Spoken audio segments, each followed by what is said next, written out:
All right, let's just dive right into it. Welcome to this explainer, where we are tackling the ultimate $100,000 career crossroads for recent graduates. Basically, we're looking at the massive choice between joining an internal strategy office or going with a global advisory firm.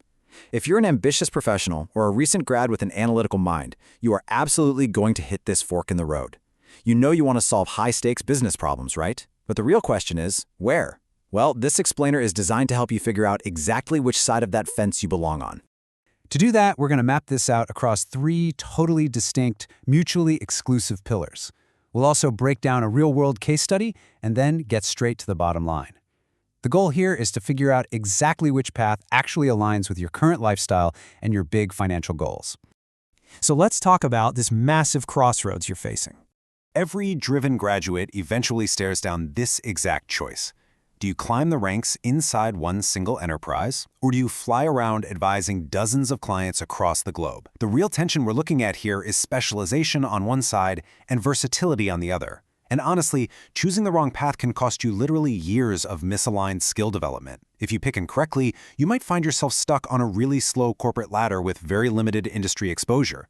Or, on the flip side, you could be totally burned out from constant travel and intense deadlines when all you really wanted was a bit of stability. So, we really need to weigh the intense trade-offs between deep, narrow specialization and dynamic, broad versatility. That brings us right to our first core pillar, the scope of work and the actual environment you're going to be operating in every day. Internal consulting essentially means you are an embedded in-house advisor. Your complete focus is just your own organization's strategy. It's a very stable, predictable environment. External consulting, though, it is highly dynamic. It's entirely client-facing, and it is driven by severely compressed deadlines. Think of the internal path kind of like tending to an orchard. You're nurturing one piece of land over many seasons. But the external path, that's way more like being a specialist firefighter. You get dropped into a totally blazing situation, you put out the fire, and then you immediately fly to the next day. The lifestyle trade-off here is incredibly stark. Internally, you carry immense long-term accountability because you literally have to live with the outcomes of the strategy you create. You're going to be sitting in the cafeteria next year next to the exact people who had to implement your ideas. Externally, you are packing your bags every single week to solve rapid-fire problems across completely different industries. You hand over the brilliant strategy, sure, but you rarely stick around to actually see it play out 3 years down the line. Now let's shift gears to our second pillar, the Skillset Matrix. To actually win internally, your primary weapon isn't just your raw intelligence, it's your stakeholder management, your deep business context, and honestly, your political acumen. You don't have the magical aura of being the expensive outside expert, so you have to build incredibly deep trust to get anything done.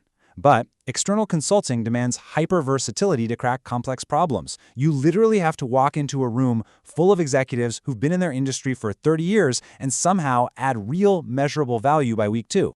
Because of that immense pressure, the external toolkit requires you to master highly structured problem-solving frameworks. You are going to eat, sleep, and breathe concepts like MEIS, that's mutually exclusive, collectively exhaustive, and hypothesis-driven thinking. You've got to be able to take a massive, totally ambiguous problem, structure it, and deliver actionable results in just a matter of weeks. It is a totally different mental muscle compared to slowly guiding a massive corporate ship over the course of a few years.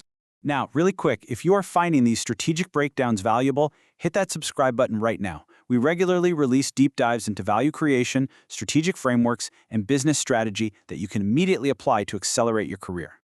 Okay, let's bring these abstract pillars to life with a real-world case study.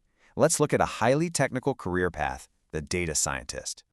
The crucial question is, what does this actually look like in practice for a recent graduate trying to choose? Just imagine you have the exact same brand, the same coding skills, the exact same analytical abilities. But depending on the path you choose, your daily reality is going to be completely different. Let's look at the split. In Path A, the internal route, you join a massive tech giant. Your job is to optimize capital allocation for their internal AI projects. You're looking incredibly deeply at their specific product lines. Now, in Path B, the external route, you join a global consulting firm. Suddenly, you're delivering predictive retail pricing models on Monday, and then you're scrambling to build logistics dashboards for a global shipping company by Thursday. The lifestyle and career trade-off we're talking about here is absolutely massive. The internal data scientist owns the ROI metrics for years. They gain direct visibility with the executive board, they build deep institutional knowledge, but their data experience is ultimately capped within that one single tech silo. On the other hand, the external consultant is scaling their technical skills so rapidly. They're getting incredible vertical skill growth across retail, healthcare, logistics, you name it. But they essentially have zero long-term outcome visibility. They are never going to see the 3-year result of that pricing model they stayed up all night building. Which brings us perfectly to our third and final pillar: career trajectory and compensation. Internal progression scales up through very standard, predictable corporate bands. You're probably going to move from analyst up to a strategy lead and eventually hit corporate executive. It offers steady financial rewards, very predictable annual bonuses, and crucially, a highly sustainable work-life balance. You can actually plan a family vacation 6 months out and, actually go on it. On the flip side, the external path follows a strict, incredibly high-paced ladder that is driven entirely by your performance and revenue generation. You move from analyst to manager, and if you survive the gauntlet, you make partner. It's highly structured, sure, but it is an absolute up or out culture.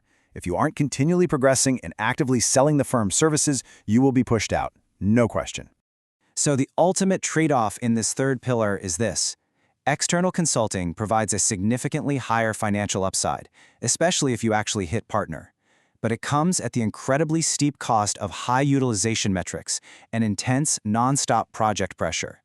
You are literally trading your nights, your weekends, and your stability for accelerated wealth and aggressive network building. All right, let's synthesize all of this into an ultimate decision matrix. Here is your checklist. Choose the internal path if your goal is to build intense, hyper-focused domain expertise. Choose it if you want to forge deep, lasting relationships with a consistent team of people. And choose it if you're the type of person who finds deep satisfaction in owning execution from its very inception all the way to scale. If you want to build the house and actually live in it, you need to go internal. Conversely, choose the external path if you want to compress literally years of learning into mere months. Choose it if you crave variety, if you want to build a highly versatile toolkit that translates across dozens of diverse industries, and if you truly genuinely thrive in a high-demand, high-reward environment. If you want to be the architect who designs 10 different skyscrapers a year but never manages the building staff, you go external. So I'm going to leave you with this final thought. Are you looking to build the house and live in it, or are you just here to draw the blueprints for the skyscrapers? The path you choose right now, today, is going to wire your brain for the rest of your career. Let me know down in the comments which reality actually fits the life you want to live. Drop a like if this explainer helped clarify your direction, and I will see you in the next strategy breakdown.